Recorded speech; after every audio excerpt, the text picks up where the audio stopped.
As the elder plunged his staff into his own heart, the other Menace Lion Tribe warriors were also chanting the same thing as they pierced their claws into their own hearts, sending blood spilling all over the entire altar they were standing on.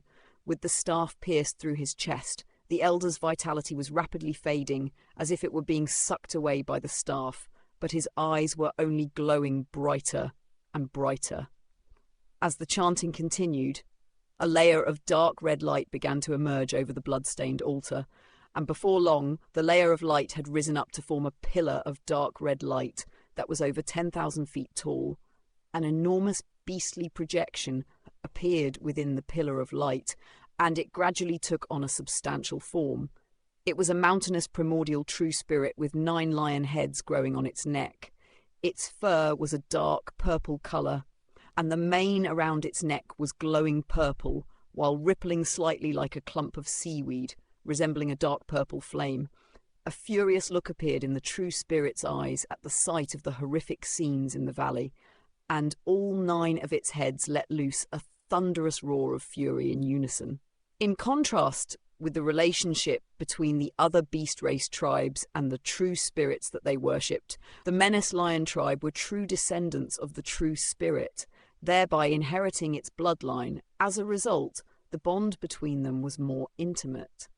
"How dare you?" Juling roared, following which one of its 9 heads abruptly made an inhaling motion, releasing a burst of tremendous suction force. The blood of the Menace Lion Tribe warriors that was permeating throughout the area converged from all directions before being sucked into its mouth, and at the same time, all of the altars littered throughout the valley suddenly lit up on their own. The totems engraved upon them began to glow brightly, and a series of lit purple braziers rose up from their centers. There were specks of faint purple light within these braziers that were drifting out like fireflies before surging into Juling's mouth alongside the blood of its descendants, and it let loose a low roar as its muscles began to bulge outward. At the same time, a layer of dark red scales emerged over its body, and the mane around its neck also grew to twice its original length, while its aura began to rapidly approach the mid-high zenith stage. On the riverbed, a hint of surprise appeared on Han Li's face upon sensing this, and he remarked, "It seems like the Menace Lion Tribe shares a different relationship with their true spirit than the other beast race tribes. It's a little similar to the ancestral god system of the Black Wind Sea.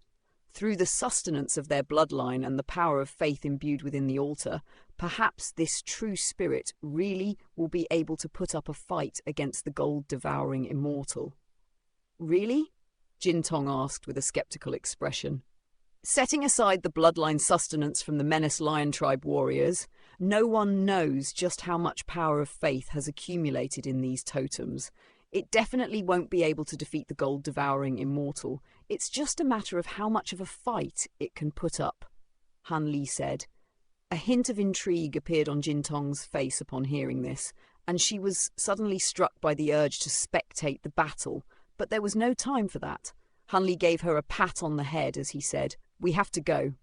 Jin Tong faltered slightly upon hearing this, then flipped a hand over to produce a soul armor talisman that she applied to her own forehead. Han Li also swept a sleeve through the air to summon Xiao Bai, which immediately swallowed Jin Tong. Moments later, a massive wave suddenly erupted out of the river, and a green jade flying carriage emerged before speeding away into the distance as a streak of green light, vanishing out of sight. Outside the river, the gold-devouring Immortal could sense that Jin Tong's aura had vanished once again, and as it looked up into the sky, a cold gleam flashed through its eyes as it set off in pursuit of the flying carriage.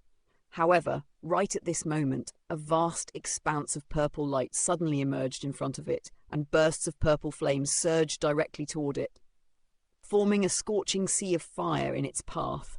The gold-devouring Immortal turned to discover Juling's central head with its mouth wide open, releasing a torrent for purple flames. At the same time, the 4 heads on its left also had their mouths open to release gusts of white wind that swept the flames into a massive vortex, trapping the gold-devouring Immortal within. Simultaneously, its remaining 4 heads were releasing vast waves of purple lightning that were injected into the fiery vortex. Hundreds of enormous fiery vortexes were conjured up, all of which were connected by the purple lightning to form an extremely powerful suction force, transforming the entire surrounding valley into a restricted area. Anyone within this area would be made to feel as if their bodies and souls were being restricted by this burst of suction force, rendering them completely unable to get away. All they could do was watch helplessly as the fiery vortexes were drawn closer and closer to them by the purple lightning until they were incinerated into nothingness. At the same time, the hundreds of griffin-like demon beasts that had appeared in the valley earlier also emerged to surround the sea of purple flames, while releasing the same screeching sound as before, sending powerful shockwaves sweeping directly toward the gold-devouring Immortal. A serious look finally appeared in the gold-devouring Immortal's eyes, and it flapped its wings vigorously to release a burst of peculiar energy fluctuations. Inside the Dark Star Canyon, the chiefs of the 8 holy tribes were seated next to each on the large chairs inside the palace next to the waterfall, while the chiefs of the smaller tribes were seated around them. At the center of the palace was a bonfire that was popping and crackling incessantly. "Rest assured, everyone, our king has already made a full recovery," Nuo Qinglin declared. "That is indeed a very good thing, but what I don't understand is why the insect spirit hasn't taken advantage of this opportunity to attack us all this time. Could it be that that human was able to inflict so much harm upon it that it's still yet to recover?" Zewushi asked with a perplexed expression. "That's not very likely. If that human really were that powerful, then he wouldn't have snuck out of our Dark Star Canyon and only left that substitute behind," Yin Mei said with a shake of her head. "I agree.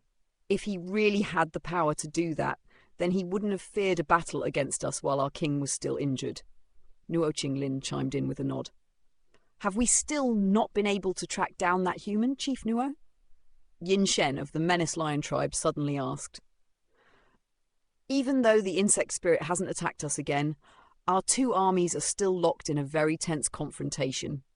Hence, the number of people I can send out to search for him is very limited, and I doubt we'll be able to track him down anytime soon," Nuo Qinglin said. A hint of displeasure appeared on Yin Shen's face upon hearing this, and he was just about to say something when his expression abruptly stiffened, following which he pulled out a palm-sized white bone badge.